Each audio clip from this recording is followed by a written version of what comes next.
So welcome back to the restoration of this English Victorian picture frame. Now this is part two.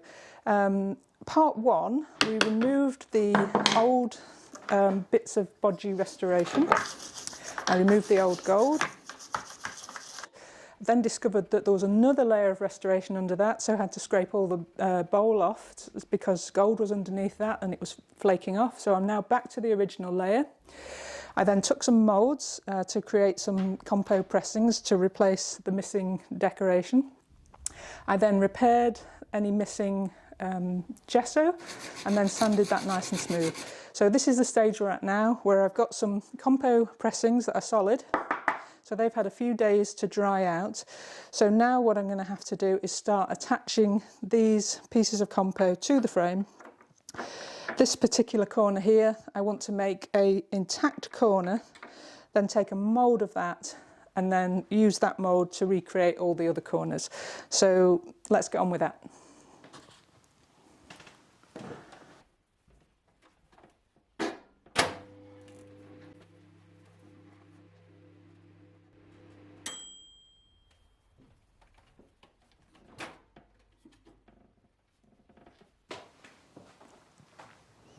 Right, so I've just warmed up some Compo. Now, Compo is available from Gold Leaf Supplies. I'll put the link in the description. Now, if you can't get hold of Compo, although they do ship worldwide, you could fill your moulds with plaster instead. The French mirrors and picture frames are done that way, so it's not a wrong thing to do, and you can gild it, it's not a problem. So what I need to do is attach this Compo to the frame. There's quite a big gap underneath here, so what I'm going to do is just get some warm Compo. I've got some hot water, so dunk it in. Smooth it out so it's all nice and wet. And then I'm going to sort of put it on here. Right, now it's all going to squeeze out, so I'm going to get a tool ready and put the tool in the hot water. Right, and I'm just going to line it up and press it down. So I'd already trimmed that when it was nice and soft. So I'm just getting rid of all the excess Compo. The hot water helps sort of cut through it.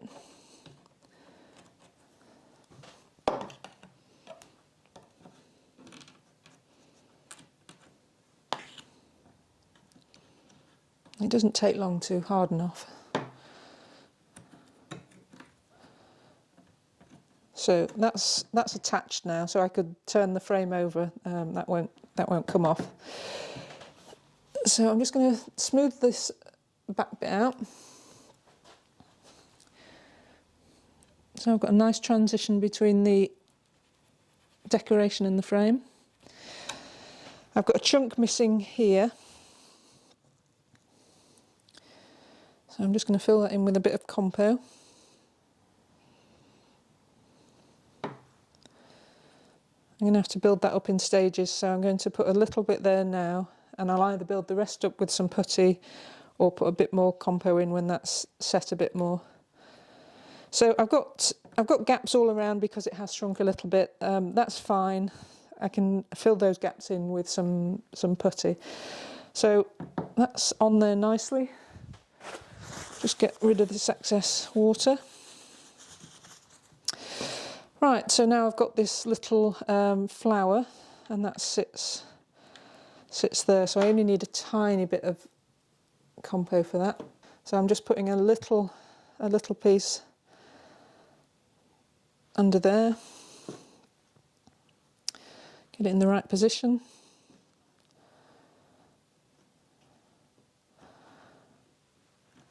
Press it down and remove the excess. So there we go. You can turn that over, that's fine.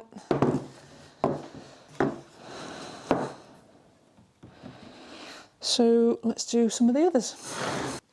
So I'm putting a little bit on the back there.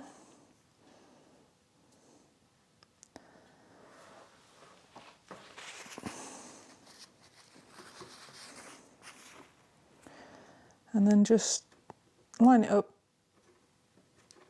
press it down and get rid of the excess.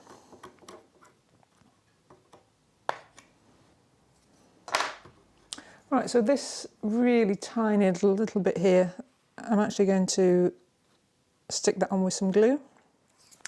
So I'm just going to use this fish glue. It's an animal glue that is liquid at room temperature. So just a tiny bit on there.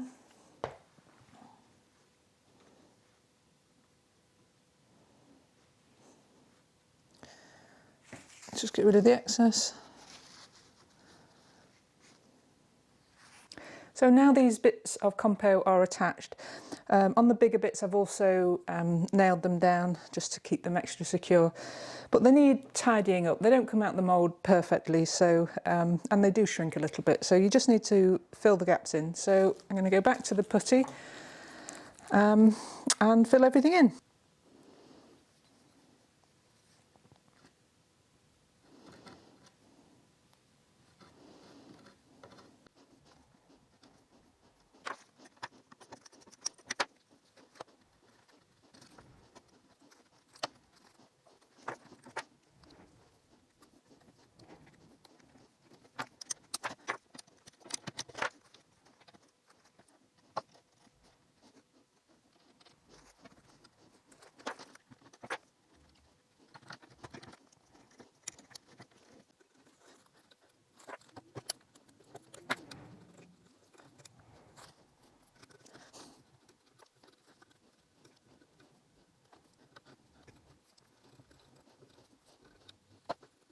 The gesso is now nice and dry, so I'm just going to sand it into shape.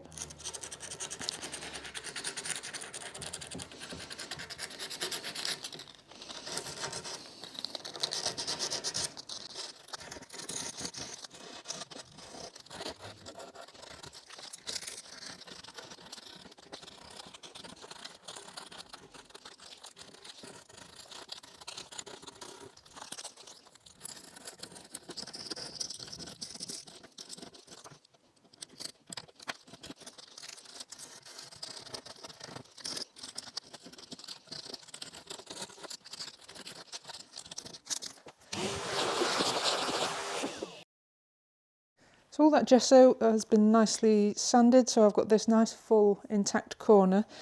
So this is the last bit I need to mould so that I can repair those last 3 corners with the missing decoration. So I'm just going to use the putty silicone again to create a mould. I'm not going to take the whole thing because I don't need much of these side bits. I just want the whole of that centrepiece. And you can't actually make a big mould from this because it goes off too fast, which is great for small moulds, but if you wanted something that big, by the time you've worked here it'll already be setting. Just mix these two together.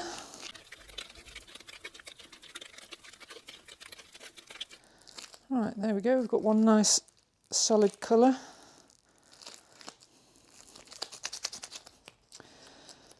Right, just start pressing it in.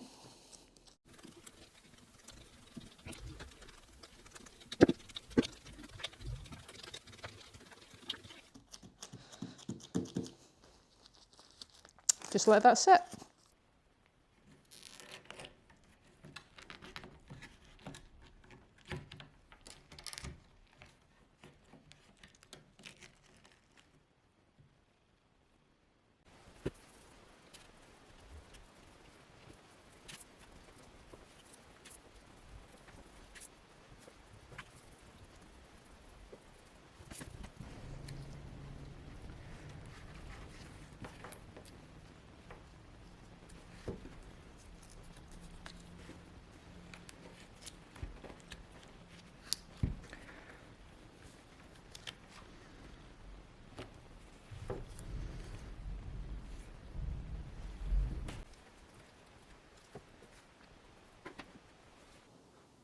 So while I'm waiting for the last corner to harden up, because it's really still soft at the moment, I'm going to start trimming up the corners, which is the same thing as we did in part one, just get the scalpel and trim it.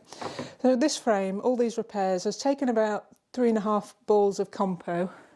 So the Compo comes in these vacuum bags, and that's 200 grams of Compo. So 3.5 of those has enabled me to get all the Compo repairs onto this frame, just to give you an idea of how much I'm using.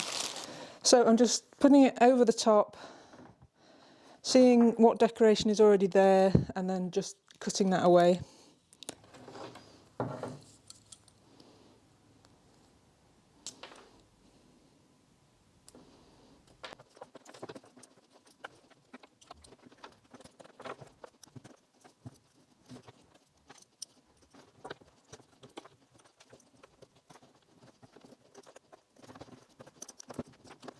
Right, so I'm just doing the same thing,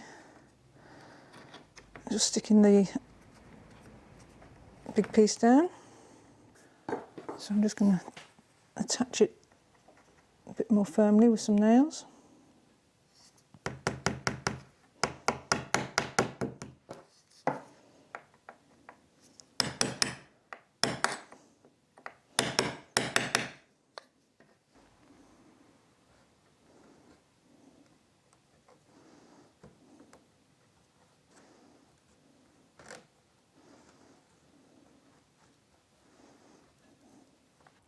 So all the Compo repairs have been done, all the gesso has been nicely sanded, everything's been filled. I've left it a couple of weeks. The gesso, you'd only really need sort of 24 hours for that to nicely dry out, but the Compo, it does majority of its drying in that sort of first 2 weeks. It will continue to dry over time, but I've got it to a nice stage now. So what I'm going to start to do is get ready for the gilding, which is, the first coat will be the yellow bole. Now I'm going to be careful with this because I don't want to create the situation that the previous restorer did, which was to go over all this. So I'm going to go over the white, the gesso, and I'm going to go over the Compo. Now I don't really need a lot of bole under the oil gilding, which is what the yellow is really there for. It's just to give that nice colour under the gold. So I've just warmed up some bole. I have got a video about making bole, that'll be linked in the description. So all I do, just warm that up, and then just with a normal art brush, I'm just going to brush it on, and I'll need a few coats of this. But as I say, it's not as important as for under water gilding. You really need to layer it up for underwater gilding.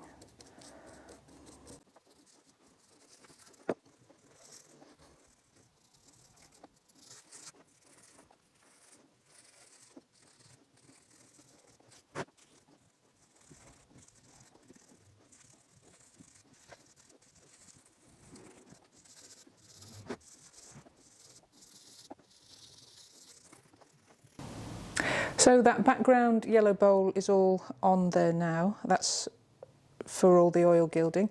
So now I'm going to come along and do the bole for the water gilding. Now this is an English Victorian frame, so I'm going to be copying that pink and black.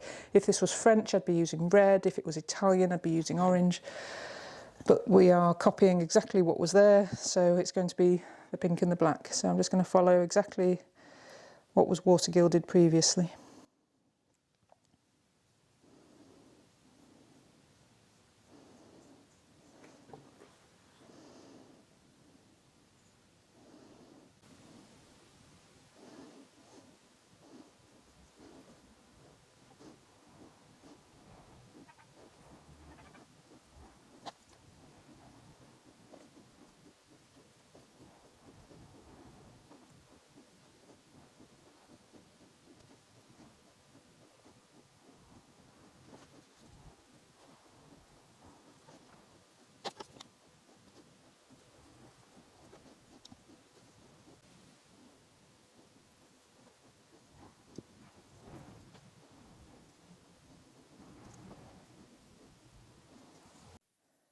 So that's the pink bole done, so I'm just going to paint the black bole on as the last layer.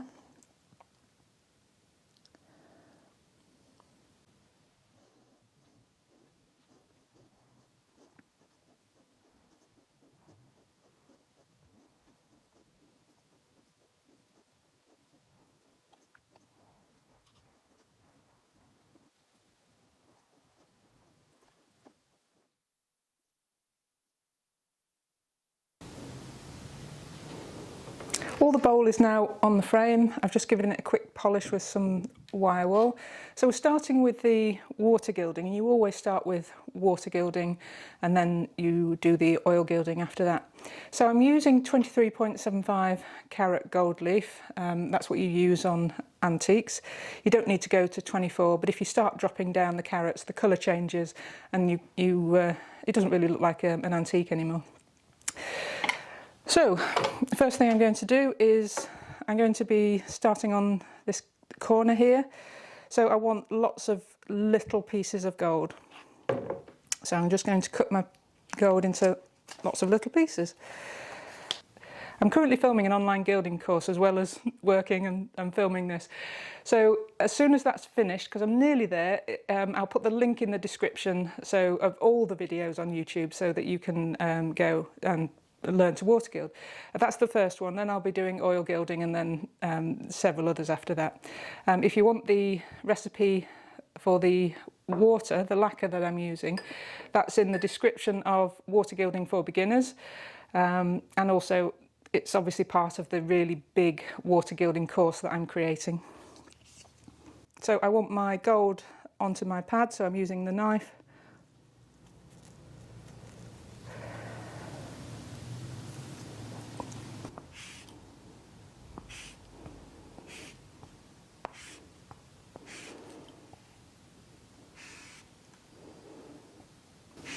So just cut it into some various different size bits.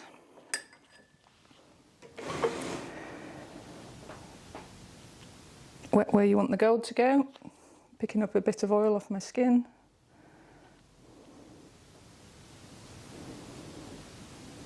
And then drop the gold down.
All the water gilding is now on and dry.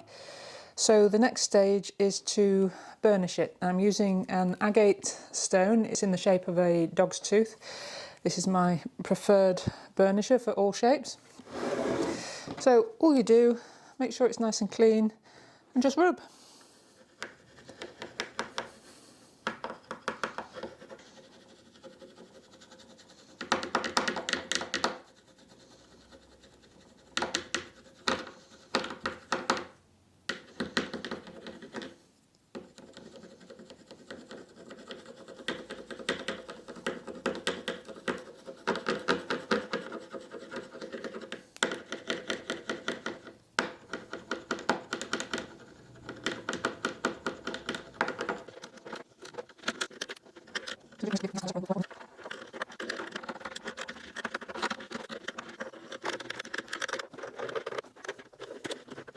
All the burnishing has been done. It doesn't take very long to burnish something like this. It only took about 20 minutes. So I do have time this evening to get some button polish on. Now everything that I'm now going to be oil gilding, I need to seal. So I'm using button polish. I quite like the colour of button polish. It sort of deepens the yellow. You can just use like a clear shellac if you haven't got any button polish. So again, just a normal art brush and seal everything that isn't water gilded.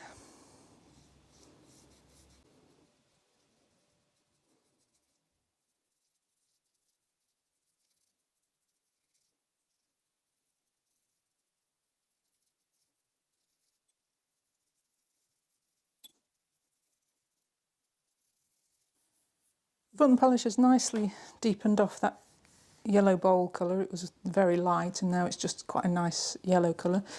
So I'm using some 12-hour oil size. I've just decanted a little bit off.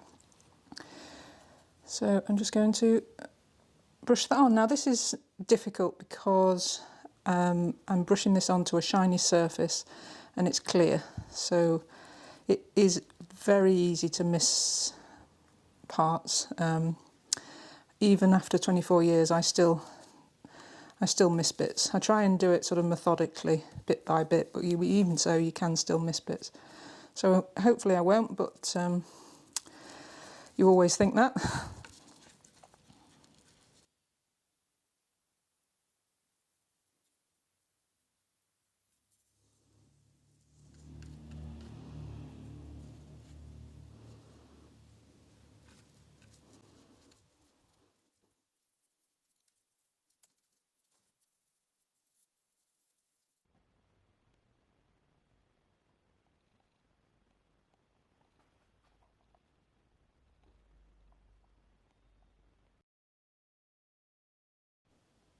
The oil has now reached a nice tack. If you get the back of your knuckle and rub, you get a little squeak, so you know it's ready. This is just on the edge of being slightly too dry, so I've got to get on with this now. So I'm using some loose leaf, and I've just got a synthetic art brush, and I'm just going to take it out of the book and drop it down onto the decoration and then swirl it round. Where I've got the flat areas, I'm going to be using transfer gold.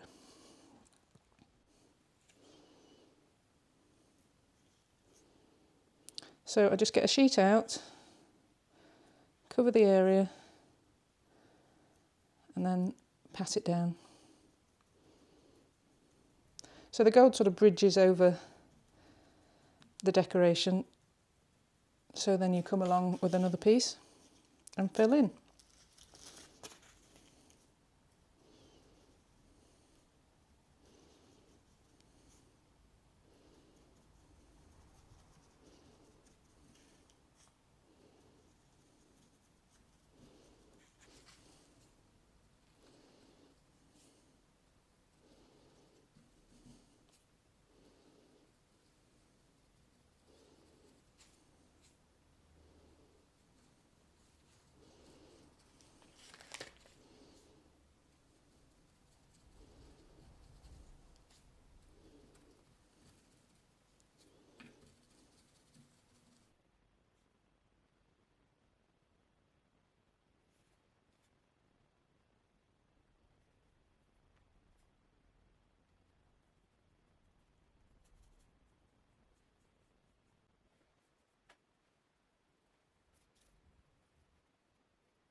So there we go, a finished frame, all restored.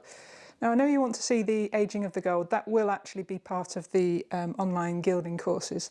I can't give everything away for free on YouTube, but I'm really pleased how this has turned out.